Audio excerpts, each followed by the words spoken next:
Hi everyone, Assalamualaikum.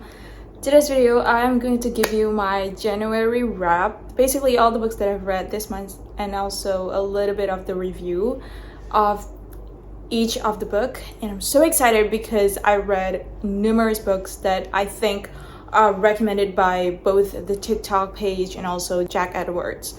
So I'm so excited to dive into all the books because most of these books are, shall I say, unhinged. But yeah, without any further ado, let's begin with the little review. I just wanted to say in this video, after all, that reading in this case is just a fun activity. Even though sometimes I feel like my Goodreads page is almost like a race, but I think somehow that it's a quite important reminder to tell you that reading is not a competition. The amount of books that you read in this year or any other year are not supposed to be a competition, and it's just a way for you to track things, not a way for you to feel like you're better than anyone else, or yeah, something like that. I just want to tell that before we get into the video, because maybe some people think of this video as a way for you to discover books that you want to read, but like for competition purposes, when truth is this channel, this video also meant for you to make it easier for you to distinguish books that you maybe want to read first and books that you want to read later on. So this book are going to be based on order, based on the books that I read from the very first early week of January to the end. Let's get into it. First and foremost is If an Egyptian Cannot Speak English by Noor Naga. I already made a full length of review, written review in my Notion page. In case you want to check that out, I will put that link down below because it's more comprehensive and like it's easier to understand because it's already written. So let's get into it. Very first one, what this book is actually about. This book is about a girl who moved to Egypt to become a teacher, and she basically just wanted to kind of, you know, like find her root in there because she originally not from America. She born in Egypt, then moved to America, if I'm not mistaken. So yeah, that's basically the whole origin of this girl. And basically this American girl moved to Egypt and got a work there as a teacher, as an English teacher. And then this English teacher finally met someone, like a man, who kind of understand her, and then they become a thing. But soon after, they found out that they didn't quite work out, but because this relationship is almost not dynamic, this relationship is almost like not one-sided. I wouldn't say one-sided, but it's more like possessive way and abusive. So this girl wanted to kind of get away from this abusive relationship, but she doesn't know quite really what she felt. So this book tried to discover more about how it is to be in an abusive relationship, and also how hard it is for people that already in that relationship to get out of that relationship, because you wouldn't really know until you actually part of it. And I don't wish for you to be part of it, nor do I want to, but reading this type of stuff really makes you understand how people, to make you feel like more empathy towards people that are trapped in that type of relationship. You're barely able to make them, like, to let them realize how bad their relationship is, because they already are controlled in their brain. And so this book is actually more than in an abusive relationship. It also talks about trauma, it talks about generational trauma, something like that, and it also talks about poverty and something very, very domestic problems. Why do I recommend this book? Reading should make you feel like you're traveling into some type of dilemma, some type of dynamic, some type of world that you have no chance at all to be part of. And reading itself should makes you feel like you traveled to these places, and also should, you know, learn a lot of stuff from it. From this book, I could understand people who are trapped in this relationship better. I mean, I read Minot by Ken Tarate, one of the sister of a professor in my university, and I loved that book so much because it explored that world that probably not a lot of people think about. And reading fiction is very good in that term because you wouldn't really get people to talk about this type of stuff because they're embarrassed, they're feeling like they're dumb for being in that relationship for so long, and also they feel like they don't have the obligation to tell to you that. So reading this type of books really enhance your way of understanding people's problem better. And yeah, really do recommend this. What does the title actually means, in case you want to know?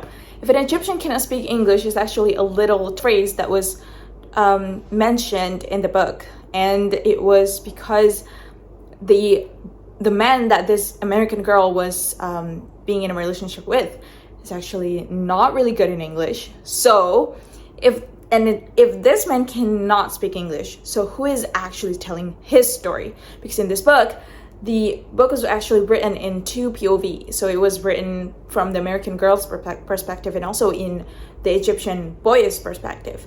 So until the end, you finally know exactly why this man's perspective was written and why you should take that as a consideration while reading the book. So also, this is something that I kept on doing in all of my reading journey, or all of my reading progress. I kept on searching on Spotify some type of like playlist for making me feel like I'm part of the book. One of them is actually if an Egyptian cannot speak English playlist that I found on Spotify, and I absolutely in love with it because it's so good. I played it on the car, and also I played it while I'm reading it, so it's like very good. I just changed the setup, and I literally came back to film this after like an hour because I have to delete almost everything from my phone so that I can keep on filming myself. So continuing on the second book, we have Program by Susan Young, and I also have made a full-length review on my Notion page that you can also check out. So what this book is about, this book compiles almost those dystopian novels that you read back on 2015 or 2010, I believe, or when The Hunger Games just released. This book had almost the same vibes as it. So it talks about a world where suicide is almost a common thing happened to teenagers, and it became a huge epidemic, and a lot of people were like fighting for it. So like a lot of people wanted to not let people have suicide. So how did the government do or react to that? Well, they made a program. They made a program so that when people get into that program, they will come out fresh as ever. But when it comes to freshness, they literally lose their ability. They lose all of their memories about other people, about their happiness and such. So that, yeah, that's basically it. That's the whole thing about the program. So this book talks about that thing that made by the government, and also a girl where this girl had a relationship with a boy, and these two got into a program. And so what happened with these two? That's basically is the premise of it. The reason why I read this book, I couldn't really explain it because it was so random. I just looked up SamyunTeen.com website, and they had this book as a free book to give you for January. And I was like, I wanted to kind of stop reading depressive book, so I just wanted to read this book, but instead it became way more depressive because it has suicide as like huge topic in the book. This book had given me the nostalgia that I wanted from 2010, from 2015ish, and I wanted to have that. Like I wanted to have this like long time ago type of vibes, like nostalgia type vibes, and it gave me a huge refreshment of the books that I read a long time ago. So yeah, I gave this book like 3, and I think 3 is already very nice. It's already fulfilling, and it gave me all the stuff that I wanted from a book. So yeah, I really recommend it if you wanted to, like, going back to that 2010 vibes, 2015 vibes, where the Maze Runner was popular. What is that? The Divergent was popular. the Hunger Games was popular, if you wanted to get back to that time once again, then I would really recommend you to read the book. But I don't really think that it is my genre anymore, so that's why I gave it 3. But overall, it's a good book, and I really quite recommend it to you if you fit onto the categories that I just explained before. Let's continue to the next book that I read this month, and it was All Night Pharmacy, Ruth Medievsky. And I also have written a full-length review of the book on my Notion page that I think you can read. So this book is about sister in a dysfunctional family. So they don't quite have a good amount of father presence. They didn't have a good amount of healthy mother presence. Should I say that? Because their mother had like this mental health issue that is quite serious, and they ended up parting their ways, but also they back together again as like sister, and they met with a bunch of problems, including unplanned pregnancy, and also they met with addiction problems and such. This book explores the dynamic between sister when that sisterhood is not healthy. So you met with a sister with a lot of demands, you met with a sister with a lot of influence to your life, and this book explored that. And what I really enjoy from the book is how the portrayal of sister is almost accurate in this book. I mean, if you're talking about sister in general, I think this book has one in terms of that. I think reading from this book kind of enhanced my information about about society issues and about society's domestic problems, and even like more structural and functional problems like addiction. Addiction, it has never been just because a person wanted to get over with things in their life. It has never been just about them wanting to get away, but it's also about like very much structural problems that are heavier topic to discuss. It's not just talking about addiction, of course, but it also talks about trust.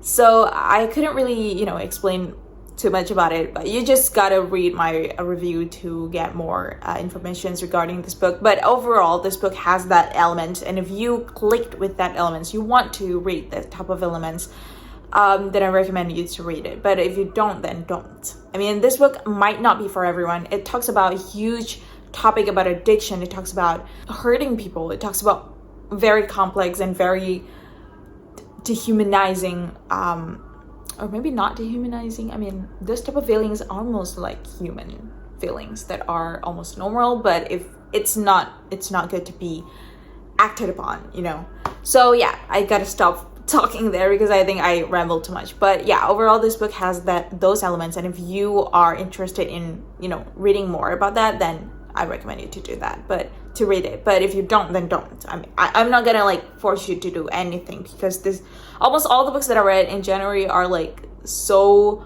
weird and so not maybe not the way that people think myself would read. So maybe if you are not into those type of readings, then I don't really force you. No, I'm not gonna force you to read any of these. So let's get into the next book. The next book we have is Lapfuna by Otesha Mosfegh. This is different from the 3 other books that I just mentioned. This doesn't have any written review yet.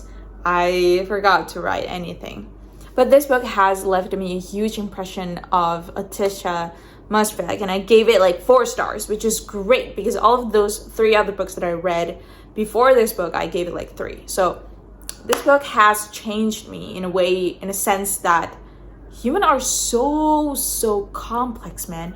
But I mean, this is a fictional work, of course. But in this fictional world, you gotta see how human can do, like how how disturbed human can be. And so what this book is about, that is maybe the first question that ever popped in everyone's brain when everyone recommends you about a book. You would ask them what this book actually is about, and then you follow up with another question. Why do you think I should read it? How do you think it's going to change me? This book is not going to change anything from you. It's just going to add you information, and that's it. I mean, that's my whole impression. My first ever impression after closing the last page of the book, I was like, I don't really know what to do with all the information that I got from this book. I mean, this book was crazy. This book was an absolute ride. And I'm gonna tell you why after this, but I just want to tell you how much this book disturbed me, and also how much I don't know what to do with all the information I got from the book. I mean, I got some morals, but like, it's not a morals that I can implement in my life. It's just like morals that I should avoid. Like all this stuff, all the lessons that I should avoid from my life. But I couldn't really put those lessons in a way that lessons I should put in my life. You know what I mean? You know exactly what I mean. This book has all the sins, all the 7 deadly sins, all the sins that you think of, it's in the book.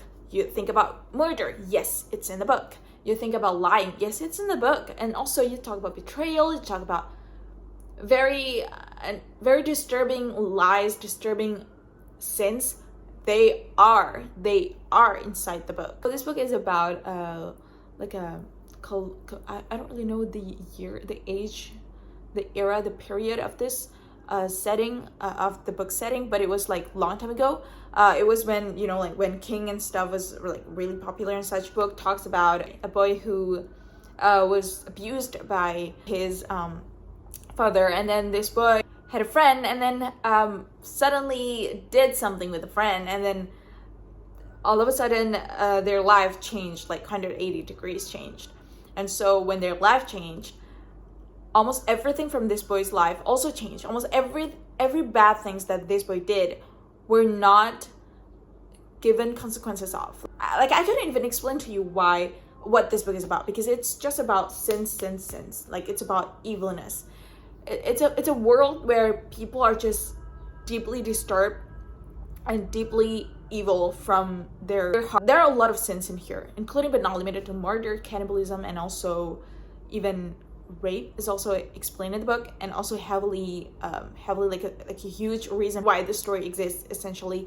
If you want to read a book where just simply want to be shocked by a lot of characters that don't really impress you because they're just plain evil, then you maybe should read the book. I really like the book only for the sake of writing, actually. Okay, I think I finally know how to explain this book properly. This book is about Merrick. Merrick is our main character, is our boy, basically. Merrick had a father. His father abused him because the mother of this child ran after this boy born. Because the mom fled away, this man hated his child, but also not the way that hating in a sense that they would bang him literally every day, every single second. No, not that type of evilness, but like he just didn't like the boy that much. And then the boy did something wrong that essentially changed the life of his and also the boy. So the boy had a new father now. I know this sounds really crazy, but like, this boy had a new father, and the father was a king, and a very, very, very evil king. This king basically just liked people to do dance for him, and then also literally do a bunch of feast, and because of all the feasts were given to him, the townspeople do not have any food, any resources and such. Poverty is a huge thing in this book. Okay, so that is what I think about the book and why I think you should or shouldn't read it. I wouldn't force you to read this book because I don't think I learned anything from this book other than shocking wave of each of the character. Like, if you just want to read characters that are deeply disturbing and also don't have any morals, any good morals, then I think you might want to read the book. I mean, if you think in a sense that there are actually people this evil in this actual world, then you might not be surprised when you find one. So gonna make me have like higher baseline for evil people. Like, I think people who've done a lot of stuff that are almost the same in like this book, then I'm not gonna be surprised when I met them. Into the last book I read this month. Okay, so the last book, I just want to give you a little warning. I don't think I understand this book that much, so I'm not gonna like talk too much about the book, nor do I want to recommend or not recommend this book to you because I haven't not yet understood all of the stuff from the book. I'm gonna give this book another chance after I read the the current book that I'm reading right now. But this book is Small Things Like These by Claire Keegan. It's a historical fiction. One problem that I did was not researching what this book was about. Like I didn't search the history setting of the book, so I was very clueless, and I also cannot quite understand the beautiness of the writing, so that I was like drowned in the beautiness of the writing. I couldn't understand the setting, the story that they wanted to show, and that was my problem. Starting this book it's almost like a chore, because it doesn't feel like I enjoy it. It didn't feel like I could enjoy it. This book was almost boring at first, but saying book is boring because you don't want to read 50 first pages of the book was almost an insult. So I kept on reading it, and I could understand, but I like very few words and very few phrases from the book. But overall, this book had put me in a sense that maybe I should read it again. That's it. My fault. I'm not gonna talk about that book because I need to give this book more chance. And after I've given the book second chance, I will review it on my Instagram or in my written review on my Nation page. So yeah, that's it. Thank you for hanging out in this video later on. So yeah, see you later. Thank you. Have a nice day. Have a great day. Thank you for watching. See you soon later on another video. Bye. Assalamualaikum.